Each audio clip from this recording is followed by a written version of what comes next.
প্রিয় শ্রোতা বন্ধু, ଆମେ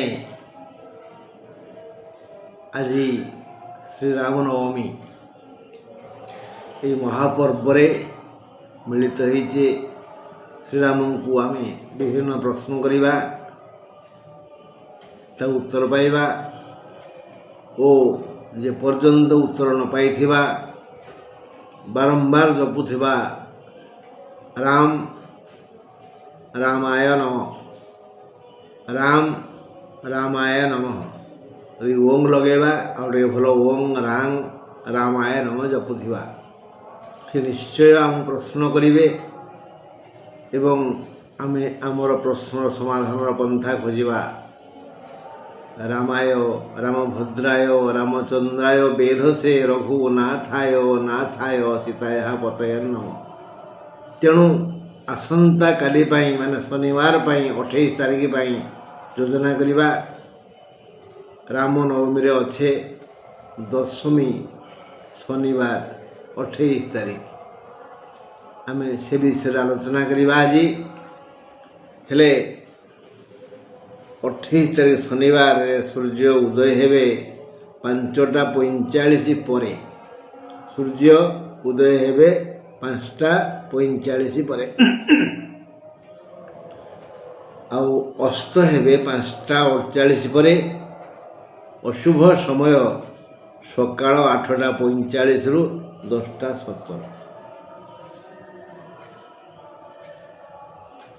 ତେଣୁ ଆସନ୍ତୁ ଏହି ଶନିବାର 28 ତାରିଖ ଦଶମୀ ତିଥି, 12 ରାଶିର ଜନତା କିଏ କେଉଁ ପ୍ରକାର ମିଷ୍ଟ ବା ତିକ୍ତ ଫଳ ଭୋଗ କରିବେ ଆଲୋଚନା କରିବା। ମେଷ ରାଶି ପାଇଁ ଶନିବାର, ମେଷ ରାଶି ପାଇଁ ଶନିବାର କେବେ ବି ଶୁଭ ନୁହେଁ। ଶନି ଆଉ ମେଷର ଅଧିପତି ମଙ୍ଗଳ, ଏ ଦୁହିଁଙ୍କର ଅହିନକୁଳ ସମ୍ପର୍କ। ଗ୍ରହରାଜ ଶନି କେବେ ବି ସ୍ୱପ୍ନରେ ବି ମଙ୍ଗଳଙ୍କୁ ଶ୍ରଦ୍ଧା କରନ୍ତିନି, ଆଦର କରନ୍ତିନି। ସେଥିପାଇଁ ଯେଉଁ ଯେଉଁ ରାଶିର ଅଧିପତି ମଙ୍ଗଳ, ଯେଉଁ ଯେଉଁ ରାଶିର ଅଧିପତି ଶନି, ଆଙ୍କର ସମ୍ପର୍କ ଜମା ମଧୁମୟ ନୁହଁ, ତିକ୍ତ ତିକ୍ତ ତିକ୍ତ। ଶନିବାର 28 ତାରିଖ ମେଷ ରାଶି ପାଇଁ ଆଦୌ ଭଲ ଦିନ ନୁହଁ। ଶାରୀରିକ ସମସ୍ୟା ହେବ, ମାନସିକ ସମସ୍ୟା ହେବ। ଏହି ଦୁଇ ପ୍ରକାର ଯନ୍ତ୍ରଣା ମେଷ ରାଶି ଜନତାଙ୍କୁ ଦଗ୍ଧୀଭୂତ କରିବ। ବୁଝାପଡ଼ିଲା? 28 ତାରିଖ ଶନିବାର ହେତୁ ମେଷ ପାଇଁ ଦୁଃଖପ୍ରଦ ଦିନ। ଶାରୀରିକ ଓ ମାନସିକ ଦୁଇ ପ୍ରକାର ଯନ୍ତ୍ରଣା ସହିବାକୁ ପଡ଼ିବ। ଏମାନେ ଅପରାଧୀ, ଦୋଷୀ, ଏହି ଚିନ୍ତା ଅନ୍ୟ ରାଶିମାନେ କରିବେ। ସମସ୍ତଙ୍କୁ ମେଷ ରାଶିଆଙ୍କର ଦୋଷ ଦୁର୍ବଳତା ଦେଖାଦେବ ଶନିବାର ଦିନ। ବାସ୍, ଦୂରଯାତ୍ରା ନିଷେଧ ଅଛି, କୁଆଡ଼େ ଯିବେନି। ଚାଲିକିରି ହଉ କି ଗାଡ଼ିରେ ହଉ କୁଆଡ଼େ ଯିବେନି, ଗଲେ ଅସୁବିଧା। ଦିନ 2ଟା 50 ପରେ କୃତ୍ତିକା ନକ୍ଷତ୍ରର ଅଶୁଭ ସମୟ ଆରମ୍ଭ ହେବ। ଦିନ 2ଟା 50 ପରେ କୃତ୍ତିକା ନକ୍ଷତ୍ରର ଅଶୁଭ ସମୟ ଆରମ୍ଭ ହେବ ଏବଂ ଏହା ଅତ୍ୟନ୍ତ ପୀଡ଼ାଦାୟକ ହେବ। ବୃଷ ରାଶି ପାଇଁ ଆଜି ଆଲୋଚନା କରିବା। ତାହେଲେ ବୃଷ ରାଶିର ଭଲ ଦିନ, କାରଣ ଅଧିପତି ଶନି ଆଉ ଶୁକ୍ର ଏ ଉଭୟ ମିତ୍ର। ତେଣୁ ଶନିଙ୍କର କରୁଣା, ଶୁକ୍ରଙ୍କର ସାହଚର୍ଯ୍ୟ ପାଇ ବୃଷ ରାଶିର ଲୋକେ ଆଜି ସମସ୍ତ ପ୍ରକାର ଆନନ୍ଦ ଅନୁଭବ କରିବେ, ଉପଭୋଗ କରିବେ, ଲବ୍ଧ କରିବେ। 28 ତାରିଖ ଶନିବାର ହେତୁ ବୃଷ ରାଶି ପାଇଁ କେତେକାଂଶରେ ଶୁଭ। ଧନ ଲାଭ ଯୋଗୁଁ ସେମାନେ ଖୁସି ହେବେ। ଦୈନନ୍ଦିନ ଜୀବନଧାରା ସୁଖକର ହେବ। ଆୟ ଅମଳ ଯୋଗ ଅଛି, ଏଥିରେ କୌଣସି ପ୍ରତିବନ୍ଧକ ନାହିଁ। ଯଥୋଚିତ ଚେଷ୍ଟାର ଅଭାବ। ବୃଷ ରାଶି ପାଇଁ ଭଲ ଦିନ, ବଢ଼ିଆ ଆୟ ହେବ। କେମିତି ହେବ? ଯଦି ଏମାନେ ଯଥୋଚିତ ଚେଷ୍ଟା କରିବେ, ବୁଦ୍ଧି ବଳ କୌଶଳ ଲଗାଇବେ, ସମୟ ନଷ୍ଟ କରିବେନି, ତାହେଲେ ବିଧାତା ଏମାନଙ୍କୁ ଯାବତୀୟ ସୁଖ ଦେବେ। କର୍ମ ଭାଗବତ ଲେଖା ନାହିଁ, କର୍ମ କରିବ ନାନା ମତେ ଫଳିବ କର୍ମର ଆୟତେ। ଶ୍ରୀମଦ୍ ଭଗବତ ଗୀତାରେ କୃଷ୍ଣ କହିନାହାନ୍ତି କର୍ମଣ୍ୟେବାଧିକାରସ୍ତେ, ଆମର କର୍ମର ଅଧିକାର ଅଛି, ଏ କର୍ମଭୂମି ବାସ୍। ସୁତରାଂ ଏକାଗ୍ର ଭାବରେ ଏମାନେ ବୃଷଶାଳର ଲୋକମାନେ ଯଦି କରିତ୍କର୍ମା ହେବେ କର୍ମଠ ହେବେ, ତେବେ ସେମାନଙ୍କର ଭଣ୍ଡାର ପରିପୂର୍ଣ୍ଣ ହେବ। ଦୁଃଖର କଥା ଯେ ବୃଷ ରାଶିର ଆଜି ଘାତ 12 ହେଲେ ବି ସମସ୍ୟା ନାହିଁ। ଭାଇ ଭାଇ ସମ୍ପର୍କରେ ମଧୁର ମଳୟ ପବନ ବହିବ। ଭାଇ ଭାଇ ସମ୍ପର୍କରେ ତିକ୍ତ ଭାବ ଥିଲା ତା ଦୂର ହେଇଯିବ। କାରଣ ଏ ଯୁଗର କଳି ଯୁଗରେ ଆଉ ସମସ୍ୟା ବେଶୀ କିଛି ନାହିଁ, ଖାଲି ଭାଇ ଭାଇର ଶତ୍ରୁତା କି ଭାଇ ଭଉଣୀର ଶତ୍ରୁତା ଇତ୍ୟାଦି। ଦିନ 2ଟା 50 ପରେ ମୃଗଶିରା ନକ୍ଷତ୍ରର ଅଶୁଭ ସମୟ ଆରମ୍ଭ ହେବ, ସେତେ ମାରାତ୍ମକ ନୁହେଁ। ଯେଣୁ ଆଜି ପୁଷ୍ୟା ନକ୍ଷତ୍ର, ତେଣୁ ଆଜି ଘାତ ଚନ୍ଦ୍ର ନାହିଁ କୋଉ ରାଶିର, ଖାଲି ଯା ଘାତ 12।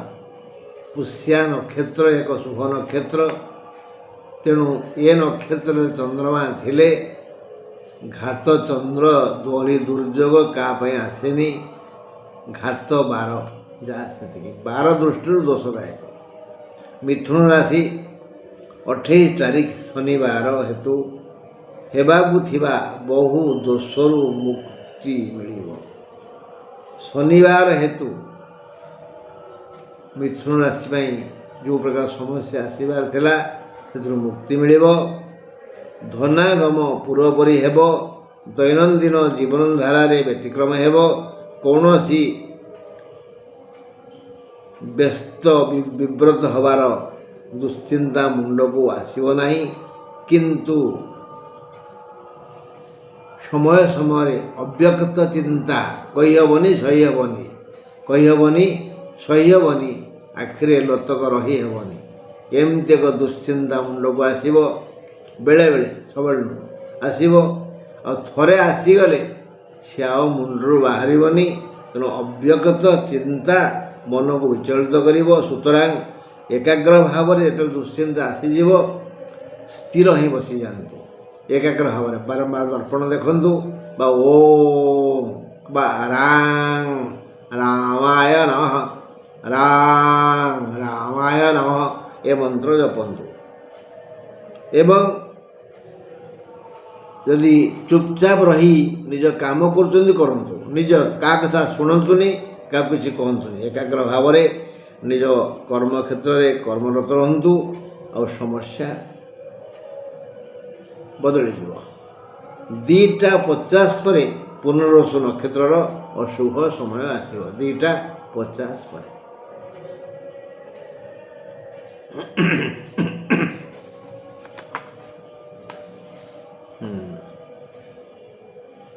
ଆଚ୍ଛା, ଏବେ କର୍କଟ କଥା। ମଧ୍ୟମ ନକ୍ଷତ୍ର ସମ୍ପନ୍ନ ହେତୁ ଚନ୍ଦ୍ରମା ଆଜି ମଧ୍ୟମ ନକ୍ଷତ୍ର ସମ୍ପନ୍ନ ହେତୁ କର୍କଟ ରାଶି ପାଇଁ ଏକ ଶୁଭପ୍ରଦ ଦିନ। କେଉଁ ବାର? ଶନିବାର ଦିନ।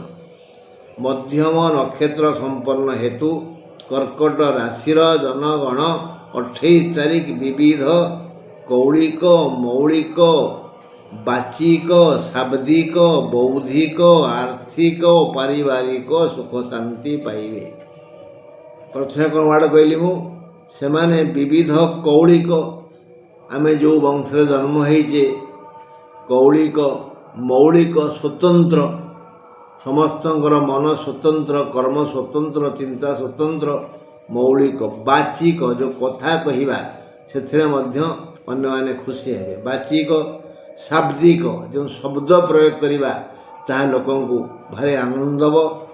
ବୌଦ୍ଧିକ ଆମେ ଯେ ବୁଦ୍ଧିମାନ ବାସ୍, ଆର୍ଥିକ ଧନ ସମ୍ବନ୍ଧୀୟ, ପାରିବାରିକ ପରିବାର ସମ୍ବନ୍ଧୀୟ, ମାନେ ମୋଟାମୋଟି ଭାବରେ କର୍କଟ ରାଶି ଲୋକମାନେ 28 ତାରିଖ ଶନିବାର ଦିନ ବିବିଧ କୌଳିକ, ମୌଳିକ, ବାଚିକ, ଶାବ୍ଦିକ, ବୌଦ୍ଧିକ, ଆର୍ଥିକ ଓ ପାରିବାରିକ ସୁଖ ଶାନ୍ତି ପାଇବେ।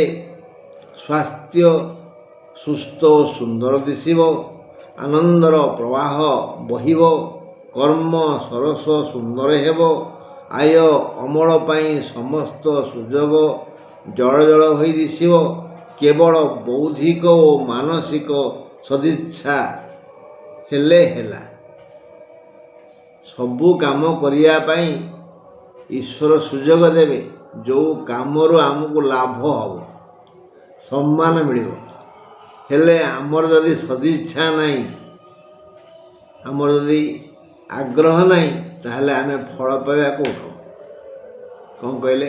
ଈଶ୍ୱରଙ୍କ ଇଚ୍ଛା। ଆରେ ଭାଗବତରେ ଲେଖା ହେଇନି, ମଣିଷ ଦେହେ ଦିବ୍ୟ ଜ୍ଞାନ ଦେଖି ସନ୍ତୋଷ ଭଗବାନ। ଗୋଟିଏ ଜୀବ ବା ମଣିଷ, ତାକୁ ସ୍ୱତନ୍ତ୍ର କରାହେଇଛି। ସେ ନିଜ ବୁଦ୍ଧି ବିବେକ ବଳ କଳ କୌଶଳ ପ୍ରୟୋଗ କରି ନିଜ ସମସ୍ୟାର ସମାଧାନ ପାଇଁ ଯତ୍ନଶୀଳ ହେବ। ହେଲେ ସିନା ବିଧାତା ସବୁ ସହଯୋଗ କରିବେ। ହଁ, ଦିନ 2ଟା 50 ପରେ ଅଶ୍ଳେଷା ନକ୍ଷତ୍ର ସମସ୍ୟା ଆସିପାରେ। ଆଜି କିଛି ଦାନ ଧର୍ମ କଲେ ଭଲ ହୁଅନ୍ତା। କେଉଁମାନେ? କର୍କଟ ରାଶି ଲୋକମାନେ ଶନିବାର ଦିନ କିଛି ଦାନ ଧର୍ମ କଲେ ଭଲ ହୁଅନ୍ତା। ଦେବେ ସତ୍ପାତ୍ରରେ, ମାନେ ଯାହାର ଆବଶ୍ୟକ ଅଛି। ବହୁତ ଲୋକ ଲୋଭୀ ଥାନ୍ତି ନା, ସେମାନେ ଅନ୍ୟ ସମ୍ପତ୍ତିକୁ କେମିତି କଳେ ବଳେ କୌଶଳ ଆଣି ନିଜ ଘରେ ରଖିବେ। ଭାବନ୍ତି ମୁଁ ଗଲାବେଳେ ଏ ସବୁ ଜାଗା ନେଇକରି ଯିବି, କିନ୍ତୁ ଏତଦ୍ୱାରା ବୁଝନ୍ତିନି ଯେ ବହୁତ ଲୋକଙ୍କୁ ସେ ଦୁଃଖ ଦିଅନ୍ତି। ନାଇଁ, ସେ ଭୁଲ କରନ୍ତୁନି। ଗୋଟେ କଥା ମନେ ରଖିଥିବେ, ଅନେକ ଜାଗା ଖାଲ ହେଲେ ଗୋଟାଏ ଜାଗା ଉଚ୍ଚ ହୁଏ। ବହୁ ଲୋକ ଗରିବ ହେଲେ ଗୋଟେ ଲୋକ ଧନୀ ହୁଏ। ମାନେ ପର ପଇସାକୁ ବିଷ ଯିଏ ଭାବେ, ତା ପାଇଁ ଦୁଃଖ ଆସେନି। ସେ ତାର ପୁତ୍ର ପୌତ୍ର ପ୍ରପୌତ୍ର ସମସ୍ତେ ସୁଖରେ ରହନ୍ତି, ଏହା ସେ ଦେଖେ। ଆଉ ଯିଏ ତୁରନ୍ତ ଧନୀ ହେବା ପାଇଁ ପର ଆଖିରୁ ଲୁହ ଗଡ଼େଇ ଅନ୍ୟକୁ ପୀଡ଼ା ଦେଇ ଧନ ସଞ୍ଚୟ କରେ ଏବଂ ଭାବେ ମୁଁ ବୋଧେ ଅମର, ମୋ ଭଳି ଦୀର୍ଘାୟୁ କେହି ନୁହନ୍ତି, ମୋତେ ରୋଗ ବ୍ୟାଧି କିଛି ହେବନି, କିନ୍ତୁ ସେ ଦେଖୁଥିବ ତାର ସବୁ ସମ୍ପତ୍ତି ପଳେଇଯିବ।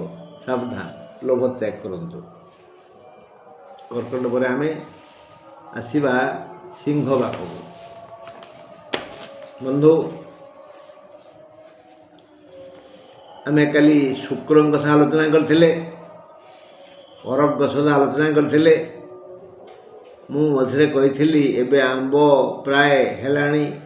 ଆମ୍ବ କୋଇଲି, କୋଇଲି 2 ପ୍ରକାର, ଗୋଟିଏ କଳା କୋଇଲି, ଗୋଟିଏ କସରା କୋଇଲି, ମାନେ ଧଳା କୋଇଲି। ଧଳା କୋଇଲି କେଉଁଠି ଥାଏ? ଆମ୍ବ ଭିତରେ। ହେଲା, କଳା କୋଇଲି ତ କୁହୁ କୁହୁ ଗୀତ ଗାଏ, ଆଉ କ'ଣ? ଏଇ ଯେଉଁ ଧଳା କୋଇଲି ଯାହାକି ଆମ୍ବ ଭିତରେ ଥାଏ, ଆମ୍ବ ଟାକୁଆ ଭିତରେ ଥାଏ। ଆମେ ପାଚିଲା ଆମ୍ବ ବା ଟାକୁଆ ପାଇଗଲେ ତ ରଖିବା। ଏଇ ବଡ଼ ବଡ଼ ଆମ୍ବର କୋଇଲି ରଖିବା କାହିଁକି? କ'ଣ କାମ ଦେବ? ଶୀତଦିନ ଆସିଲେ ଗୋଇଠି ଫାଟେ, ଚାଲି ହୁଏନି। ଗୋଇଠି ଫାଟେ, ଯେମିତି ଚନ୍ଦନ ଘୋରନ୍ତି, ସେମିତି ଏକ ପଥର ଉପରେ କୋଇଲିକି ଆସ୍ତେ ଆସ୍ତେ ଘୋରିଦେଲେ ତାର ରସ ବାହାରି ପଡ଼ିବ। ସେଇ କଷା ମିଶା କୋଇଲି ରସ ଲଗେଇଦେଲେ ପୀଡ଼ା କମିଯିବ। ପାଦ ଗୋଇଠିର ପୀଡ଼ା କମିଯିବ। ବଢ଼ିଆ ଔଷଧ, ମନେ ରଖିବେ। ଆସନ୍ତୁ ଯିବା ସିଂହ ପାଖକୁ। 28 ତାରିଖ ଶନିବାର ସିଂହ ରାଶି ପାଇଁ ଶୁଭପ୍ରଦ ଦିନ ନୁହେଁ। 28 ତାରିଖ ଶନିବାର ଶୁଭପ୍ରଦ ଦିନ ନୁହେଁ ସିଂହ ରାଶି ପାଇଁ। ବ୍ୟୟର ପରିମାଣ ବଢ଼ିଯିବ ଆଉ ଆୟ ବହୁତ କମ୍ ହେବ। ଅର୍ଥ ହେଲେ ଖାଲି ଯେ ଅର୍ଥ କମିବ ତା ନୁହଁ, ସ୍ୱାସ୍ଥ୍ୟ ଭାଙ୍ଗିଯିବ, ସମ୍ମାନ ଭାଙ୍ଗିଯିବ।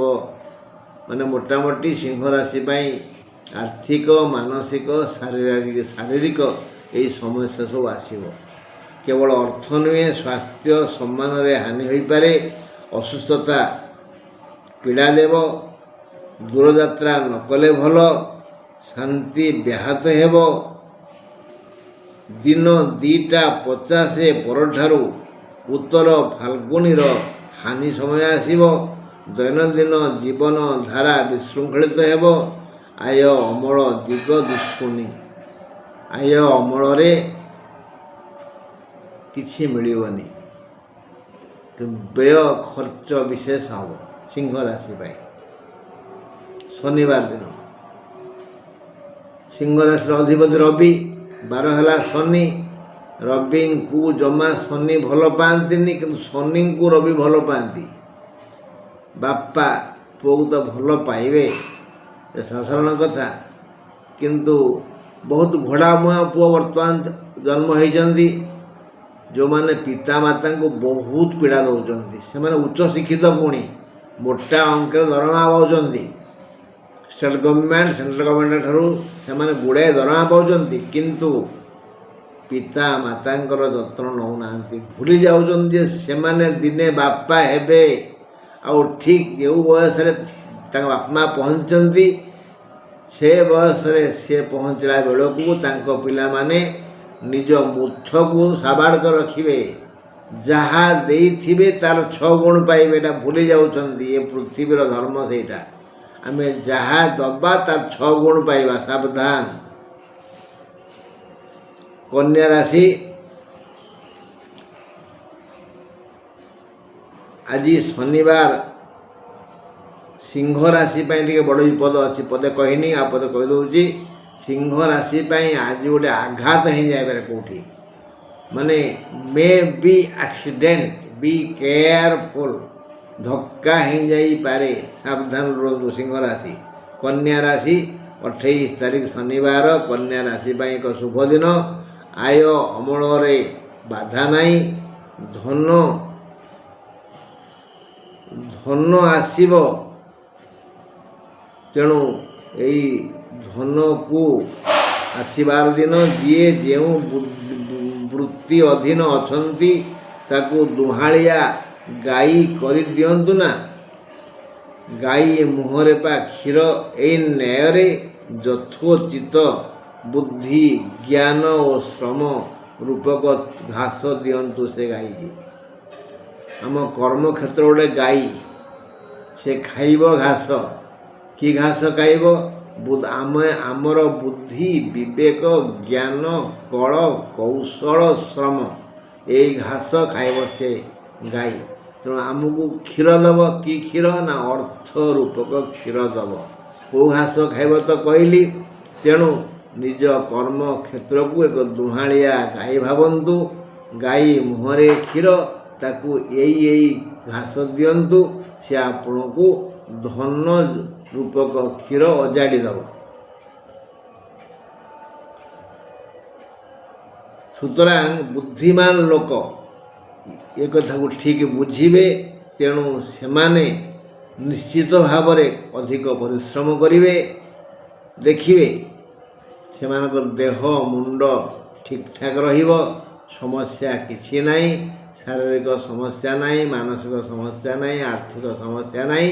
ତେଣୁ କନ୍ୟା ରାଶିର ଲୋକେ ଚଳଚଞ୍ଚଳ ହୋଇ ଶନିବାର ଦିନ ସମୟ କାଟିବେ। ମାତ୍ର ଦିନ 2ଟା ପରଠାରୁ ଚିତ୍ରା ନକ୍ଷତ୍ରର ହାନି ସମୟ ଆସିବ। ବନ୍ଧୁ, ଆଖି ବିଷୟରେ କହିଥିଲେ ମନେ ଅଛି ନା? ଆଖିର ଯତ୍ନ ନେବେ। ଏବେଠୁ, ଆଜିଠୁ ଆଖିର ଯତ୍ନ ନିଅନ୍ତୁ। ଆଖି ହିଁ ସାକ୍ଷୀ, ଆଉ କେହି ସାହାଯ୍ୟ କରିବେନି। ବାସ୍। ତୁଳା ରାଶି, 28 ତାରିଖ ଶନିବାର, ତୁଳା ରାଶି ପାଇଁ ଶୁଭପ୍ରଦ। ଏମାନଙ୍କୁ ଆଜି ବନ୍ଧୁ ସହଯୋଗ ମିଳିପାରେ। କର୍ମ ଚଞ୍ଚଳ ରହି ସମୟର ସଦ୍ ଉପଯୋଗ କରିବେ। ଖାଦ୍ୟପେୟ କେତେବେଳେ ଖାଇବେ, କେତେବେଳେ ପିଇବେ, ସେ ଚିନ୍ତା ଆଜି ରହିବନି। ଖାଲି କର୍ମ ପରେ କର୍ମ ଆସିବ। କର୍ମରୁ ଭଲ ଲାଭ ହେଉଥିବ, ଲାଭରୁ ଲୋଭ ଆସିବ। ନିଜ ସ୍ୱାସ୍ଥ୍ୟ କଥା ଭୁଲିଯିବେ।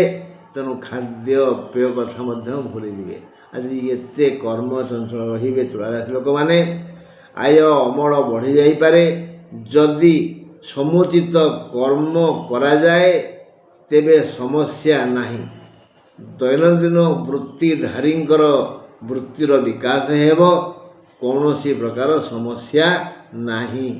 2:50 ପରେ ବିଶାଖା ନକ୍ଷତ୍ରର ଯାହା କିଛି ସମସ୍ୟା ଆସିବ। 2:50 ପରେ ବିଶାଖା ନକ୍ଷତ୍ରର ସମସ୍ୟା ଆସିବ। ତୁଳା ରାଶିଙ୍କୁ ଆଜି ବିବିଧ କର୍ମଯୋଗ ଅଛି। ସେ କାମ କରିବେ ନିଶ୍ଚିତ ଭାବରେ। ତାଙ୍କୁ ଆଜି କେହି ଅଟକେଇ ପାରିବେନି। ସେଇଭଳି ଚିନ୍ତାଧାରା ମୁଣ୍ଡକୁ ଆସିବ। ଆଉ ଯେଉଁମାନେ ନିଲଠା ଅଳସୁଆ ତାଙ୍କୁ କ'ଣ କୁହାଯିବ? କିନ୍ତୁ ତୁଳାରାଶି ଲୋକମାନେ କେହି ଅଳସ ନୁହନ୍ତି, ସେମାନେ ପରିଶ୍ରମ କରିବେ। ବିଛା ରାଶି, ଆଜି ବିଛା ରାଶି ପାଇଁ କ'ଣ ଶୁଣିବା? 28 ତାରିଖ ଶନିବାର ବିଛା ରାଶି ପାଇଁ ଭଲ ଦିନ ନୁହେଁ। ଶୁକ୍ରବାର ଭଲ ନୁହଁ, କାଲି କୁହାହେଇଥିଲା। ଶନିବାର ଭଲ ନୁହଁ। ଶୁକ୍ରବାର ଟିକେ ଅଧିକ କ୍ଷତି, ମାନେ ରାମନବମୀ ଦିନ ଟିକେ ଅଧିକ କ୍ଷତି। ଭାଗ୍ୟାଧିପ ଚନ୍ଦ୍ର ଆଜି ପୁଷ୍ୟା ନକ୍ଷତ୍ରରେ ହେତୁ ହେବାକୁ ଥିବା ସମସ୍ୟା ଲାଘବ ହୋଇଯିବ। ଭଲ ଦିନ ନୁହଁ, ମାତ୍ର ତାଙ୍କର ଚନ୍ଦ୍ର ନିଚେରେ, ବିଛା ରାଶିର ଚନ୍ଦ୍ର ନିଚେରେ, ସେହି ଚନ୍ଦ୍ରମା ଆଜି ଅଛନ୍ତି ପୁଷ୍ୟା ନକ୍ଷତ୍ରରେ। ତେଣୁ ଯେଉଁ ବଡ଼ ବଡ଼ ସମସ୍ୟା ଆସିବାର ଅଛି ସେ ଆଉ ଟିକେ ଆସିବନି, ଦୁଃଖ ଦେବନି, ଲାଘବ ହୋଇଯିବ। ଶନିବାର ଅପମାନିତ ହୋଇପାରନ୍ତି, ସମ୍ମାନ ହାନି ଭୟ ଅଛି। ସନ୍ତାନ ସଂକ୍ରାନ୍ତୀୟ ଦୁଶ୍ଚିନ୍ତା ମୁଣ୍ଡକୁ ବିବ୍ରତ କରିବ। ସନ୍ତାନ ଯଦି ଛୋଟ, ଡର ଲାଗିବ, ସ୍କୁଲ ଯାଉଛି କେଉଁଠି ବାଡ଼ି ପିଟି ହେଇଯିବ କି। ସନ୍ତାନ ଯଦି ଘୋଡ଼ାମୁହାଁ, କେଉଁଠି ମଦ ପିଇ ଗଡ଼ୁଥିବ, ଦାଣ୍ଡ କଳି ଘରକୁ ଆଣୁଥିବ, ସେଇ ଚିନ୍ତା ଅସୁବିଧା କରିବ ଆଜି। ବୁଝିହେଉଛି? କି ରୋଗଗ୍ରସ୍ତ ଥିବ, ମେଡ଼ିକାଲରେ ପଡ଼ିଥିବ, ମାନେ ସନ୍ତାନ ସଂକ୍ରାନ୍ତୀୟ ଦୁଶ୍ଚିନ୍ତା ଆଜି ବିଛା ରାଶିଆଙ୍କୁ ଦୁଃଖ ଦେବ। ଆୟ ଅମଳରେ ବିକାଶ ହେବନି। ଦୈନନ୍ଦିନ ବୃତ୍ତି ବେଉସାରେ ମାନ୍ଦା ଅନୁଭୂତ ହେବ। ଦିନ 2:50 ପରେ ଜ୍ୟେଷ୍ଠା ନକ୍ଷତ୍ରର ହାନି ହେବ। ମାନେ ଏଠି ପ୍ଲସ୍ ପଏଣ୍ଟ ଆସୁଛି 30, ମାଇନସ୍ ପଏଣ୍ଟ ଆସୁଛି 70। ଅଳ୍ପ ଟିକେ କ'ଣ ସୁଖ ମିଳିବ, କିନ୍ତୁ ବେଶୀ ଦୁଃଖ ମିଳିବ ଶନିବାର ଦିନ ବିଛା ରାଶି। ଧନୁରାଶି, 28 ତାରିଖ ଶନିବାର ଧନୁ ରାଶି ପାଇଁ ଶୁଭଙ୍କର ନୁହେଁ। ଶରୀର ପୀଡ଼ିତ ହେବ, ବିଶ୍ରାମ ଦରକାର ପଡ଼ିବ। ଦୂରଯାତ୍ରା ନ କଲେ ଭଲ। ନିଜ ଲୋକ ପାଖେ ପାଖେ ରହିବେ। କୌଣସି କାର୍ଯ୍ୟ ଠିକ୍ ଠାକ୍ ହେବନି। ସନ୍ଧ୍ୟାରେ ଦେବଦର୍ଶନ ପାଇଁ ସୁଯୋଗ ଆସିବ। ଦୈନନ୍ଦିନ ବୃତ୍ତି ବେଉସାରେ ମନ ଲାଗିବନି। 2:50 ପରେ ପୂର୍ବାଷାଢ଼ା ନକ୍ଷତ୍ରର ଅଶୁଭ ଟାଇମ୍ ଆସିବ। ଧନୁରେ ଭଲ ଦିନ ନୁହଁ। ତଥାପି ସେମାନଙ୍କ ପାଖେ ପାଖେ ତ ନିଜ ଲୋକ ରହିବେ। ଆଜି ଦୁଃଖରେ ସେମାନେ ନିଜ ଲୋକଙ୍କୁ ପାଖରେ ପାଇକି ଦୁଃଖ ଜଣେଇବେ, ସମଦୁଃଖୀ ସେମାନେ ହେବେ। କିନ୍ତୁ ବିଛା ପାଇଁ ସେ ସୁଯୋଗ ନାହିଁ, ମେଷ ପାଇଁ ସେ ସୁଯୋଗ ନାହିଁ। ବାସ୍ ଜାତକରେ ଯେମିତି ବିଳାସ ବ୍ୟସନ ପାଇଁ ଶୁକ୍ର ସହାୟ, ସେମିତି ମାନ ସମ୍ମାନ ପାଇଁ ମଙ୍ଗଳଦାୟୀ। ଜାତକରେ ମଙ୍ଗଳଙ୍କର ସ୍ଥିତି ଯଦି ଉନ୍ନତ ମାନର, ତାହେଲେ ଆମକୁ ଉନ୍ନତ ମାନର ସମ୍ମାନ ମିଳିବା, ଉଚ୍ଚ ପଦବୀ ପାଇବା। ସେ ବିଷୟରେ ଆମେ ଆସନ୍ତାକାଲି ଆଲୋଚନା କରିବା। ମଙ୍ଗଳ କେଉଁଠି କେଉଁଠି ରହିଲେ, କିଭଳି ଭାବରେ ରହିଲେ ଆମକୁ ଉଚ୍ଚ ସମ୍ମାନ ମିଳିବ। ହେଲା, ଖାଲି ଏତିକି, ଅଷ୍ଟମସ୍ତ ମଙ୍ଗଳ ବଡ଼ ଦୁଃଖ ଦେଇଥାନ୍ତି। ହଁ, ମକର ଭାଗକୁ ଆସିବା। 28 ତାରିଖ ଶନିବାର ମକର ରାଶି ପାଇଁ ଦିଆ ନିଆ ସମ୍ପର୍କ ବଢ଼ିଯିବ। ଏମାନେ ଅନ୍ୟକୁ ଦେବେ ଓ ଅନ୍ୟମାନେ ଏମାନଙ୍କୁ ଦେବେ। କ'ଣ ଦିଆ ନିଆ ହେବେ? ଏମାନେ ଅନ୍ୟକୁ ଆଦର କରିବେ, ସ୍ନେହ କରିବେ, ସମ୍ମାନିତ କରିବେ। ତେଣୁ ଅନ୍ୟମାନେ ଏମାନଙ୍କୁ ସେଇଭଳି ପ୍ରୀତି, ପ୍ରେମ, ଆଦର, ସ୍ନେହ, ଶ୍ରଦ୍ଧା ନିଶ୍ଚୟ କରିବେ। ସଂସାର ପା ସେଇଆ ଦେଇଥିଲେ ପାଇ, ଆମେ କାହାକୁ ଦବାନି ଆଶା କରିବା। ହେଲା, ଭାଗ୍ୟ ଭଲ ଯଦି ବନ୍ଧୁ ଭଲ ଅଛନ୍ତି, ଭାଇ ବନ୍ଧୁ କୁଟୁମ୍ବ ଭଲ ଅଛନ୍ତି, ତମେ ଯେତେ କୃପଣ ହେଲେ ବି ସେ ତମକୁ ଦେବେ। କିନ୍ତୁ ତମକୁ ବିଧାତା ଦେନ୍ ଆଣ୍ଡ ଦେୟାର ଦୁଃଖ ଦେବ ଯେ ତମେ ଅନ୍ୟ କିଛି ଦଉନ, ଆଶା କରୁଛ। ବେଶ 28 ତାରିଖ ଶନିବାର ମକର ରାଶି ପାଇଁ ଦିଆନିଆ ସମ୍ପର୍କ ବଢ଼ିଯିବ। ପ୍ରୀତିପ୍ରଦ ଦିନ, ଅନ୍ୟମାନେ ସ୍ନେହ ଆଦର କରିବେ। ଦୈନନ୍ଦିନ ବୃତ୍ତି ବ୍ୟବସାୟର ବିକାଶ ହେବ। ଆୟ ଅମଳ ଭଲ ହେବ। କେବଳ ଦୀପ ତେଜିବାର କଥା। ବୁଝିପାରିଲେ ତ? କେବଳ ଦୀପ ତେଜିବାର କଥା। ବିଧାତା ତମକୁ ସବୁ ସୁଯୋଗ ଦେବେ। ଯେମିତି ଦୀପରେ ଘରେ ଲାଇନ୍ ନାହିଁ, ବୋଉ ଗୋଟିଏ ଦୀପରେ ମାମା, ମା, ମମି, ତମେ ଯାହା ଡାକୁଛ ଡାକ, ମୁଁ ଡାକେ ବୋଉ, କିଏ ଡାକୁଛି ମାତାଜୀ ଇତ୍ୟାଦି। ଦୀପ ଖାଲୁଆ ଦୀପରେ ତେଲ ଭରି ଦେଇଛି, ସଳିତା ଲଗେଇ ଦେଇଛି, କାଠି ଖଣ୍ଡେ ପକେଇ ଦେଇଛି, କହିଲା ଧନ ଆକୁ ଏଇ ଆଲୁଅରେ ପଢ଼। ତମ ତାକୁ ନ ତେଜିବ, ଖୁଣ୍ଟାର ବ୍ୟବହାର ନ କରିବ, ଆସ୍ତେ ଆସ୍ତେ ସେ ଲିଭି ଆସିବ। ତେଣୁ ଦୀପ ତେଜି ପାରିଲେ ହେଲା। ଈଶ୍ୱର ସବୁ ସୁବ୍ୟବସ୍ଥା କରିଦେବେ। ବାସ୍ ଖାଲି ଆମେ ଟିକେ ପରିଶ୍ରମ କରିବା, ବୁଦ୍ଧିର ସୁବିନିଯୋଗ କରିବା। ଧନଲକ୍ଷ୍ମୀଙ୍କର ପୂର୍ଣ୍ଣ କଲ୍ୟାଣ ଅଛି। କର୍ମକୁ ଆଦର କରି ଶିଖିଲେ ବିନା ନିମନ୍ତ୍ରଣରେ ଭାଗ୍ୟଲକ୍ଷ୍ମୀ ତୁମ ଘରକୁ ଚୁପଚାପ ଆସିବେ। କର୍ମକୁ ଆଦର କର। କର୍ମ ମୋହର ନିଜ ଗୁରୁ। ଏଇ ଚିନ୍ତା କର, ମୁଁ କର୍ମ କରିବି। ହେଲା, କର୍ମ ନ କଲେ ଦେହ ସୁସ୍ଥ ରହିବନି। ତେଣୁ ମକର ରାଶି ଲୋକମାନେ ଯଦି କର୍ମଠ ହେବେ, କର୍ମରଙ୍କ ହେବେ, ଆଜି ତାଙ୍କୁ ବିବିଧ ସୁଖ ମିଳିବ। ଦିନ 2ଟା 50 ପରେ ଧନିଷ୍ଠା ନକ୍ଷତ୍ରର ଅଶୁଭ ସମୟ ଆସିବ। ବାସ୍। କୁମ୍ଭ ରାଶି 28 ତାରିଖ ଶନିବାର। କୁମ୍ଭ ରାଶିର ବିବିଧ ଯୋଜନାର ନାନା ରୂପରେ ଲାଭ ହେବ। ବିଭିନ୍ନ ଯୋଜନାରୁ ଲାଭ ହେବ, ଆର୍ଥିକ ଲାଭ ହେବ, ସମ୍ପର୍କ ବଢ଼ିବ। ହଁ, ନର ଚରିତ୍ର ବିଚିତ୍ର ଓ ଭିନ୍ନ ଭିନ୍ନ, ତେଣୁ ସମସ୍ତେ ଲାଭବାନ ହେବେ। କାହାକୁ କ'ଣ ଲାଭ ହେବ? ଫଳ ହିସାବରେ କାହାକୁ ଗୋଟିଏ ଶୁଖିଲା ବରକୋଳି ମିଳିବ ତ, କାହାକୁ ଏକ ଗଛ ପାଚିଲା ବରକୋଳି ମିଳିବ, କାହାକୁ ସେଓ, ଅଙ୍ଗୁର, ନାଶପାତି ମିଳିବ ତ, କାହାକୁ ପାଚିଲା ଅମୃତଭଣ୍ଡା ମିଳିବ। ଲାଭ ମିଳିବ, ସମସ୍ତେ ଫଳ ପାଇବେ। ବୁଝା ପଡ଼ୁଛି? ଚାଷରୁ ଧନ ପାଇବ, କିଏ ବ୍ୟବସାୟରୁ ପାଇବ, ବୃତ୍ତିରୁ ପାଇବ, ସେବାରୁ ପାଇବ, ବନ୍ଧୁଙ୍କ ଠାରୁ ପାଇବ, ଉପହାର ପାଇବ, ଲାଭ ହେବ। ସମସ୍ତେ ଲାଭବାନ ହେବେ, କିନ୍ତୁ ସମସ୍ତଙ୍କ ଲାଭ ଭିନ୍ନ ଭିନ୍ନ ହେବ। ତେଣୁ ମନ ଗୁଣେ ଫଳ। ଆମେ ଯେମିତିଆ ଲୋକ ଆମକୁ ସେଇଭଳି ଫଳ ମିଳିବ। ବାସ୍। ଦିନ 2ଟା 50 ପରେ ପୂର୍ବଭାଦ୍ର ନକ୍ଷତ୍ରର ଅଶୁଭ। ଆୟ ଅମଳରେ ବାଧା ନାହିଁ। ଦେହ ପା ସୁସ୍ଥ ରହିବ। ସମସ୍ୟା ଭୟ କିଛି ନାହିଁ। ମୀନ ରାଶି 28 ତାରିଖ ଶନିବାର। ମୀନ ରାଶିର ନିଶ୍ଚିନ୍ତ ଦିବସ। ମାନେ ଚିନ୍ତା କିଛି ମୋର କାମ ନାହିଁ। ଆଉ ମୁଁ ମୋର ସବୁ ଯାକ କାମ ସାରିଦେଲି। ଟିକେ ଆଜି ଶୁଏ। ବହୁତ ଦିନ ହେଲା ଶୋଇନି। ଆଜି ପେଟ ଭରି ଖାଏ। ଆଜି ଭଲ ଖାଦ୍ୟ ହେଇନି ମୋର ବହୁତ ଦିନ ହେଲାଣି। କେତେ ଗପୁଥିଲି। ଆଜି କାହାକୁ ପାଖକୁ ପୁରେଇ ଦେବିନି, କାହା ପାଖକୁ ଯିବିନି। ନିଶ୍ଚିନ୍ତ ରାଜିରେ ବସିବେ, ଶୋଇବେ, ହସିବେ, ଟିଭି ଦେଖିବେ ଇତ୍ୟାଦି। ମୋବାଇଲକୁ ମିତ୍ର ଭାବିବେ। ଆଜି 28 ତାରିଖ ଶନିବାର। ମୀନ ରାଶିର ନିଶ୍ଚିନ୍ତ ଦିବସ। ମୁଣ୍ଡ ହାଲକା ଲାଗିବ, ଚିନ୍ତା ଦୂର ହୋଇଯିବ, କର୍ମାନୁମୁଖୀ ହେବେ। ଏମାନଙ୍କୁ ମିଳିବ କ'ଣ? କ'ଣ ମିଳିବ? ସ୍ନେହ, ଆଦର, ସମ୍ମାନ, ଅର୍ଥ ଆଉ ସୁଖାଦ୍ୟ ଉତ୍ତମ ଶଯ୍ୟା ଇତ୍ୟାଦି ଇତ୍ୟାଦି ଏମାନଙ୍କୁ ସବୁ ମିଳିବ ଆଜି। ସମସ୍ତ ଇଚ୍ଛା ପୂର୍ଣ୍ଣ ହେବ ଆଉ ସମସ୍ତଙ୍କୁ ସୁଖ ମିଳିବ ଆଜି। କର୍ମାନୁମୁଖୀ ସୁଖ ଏମାନଙ୍କୁ ମିଳିବ।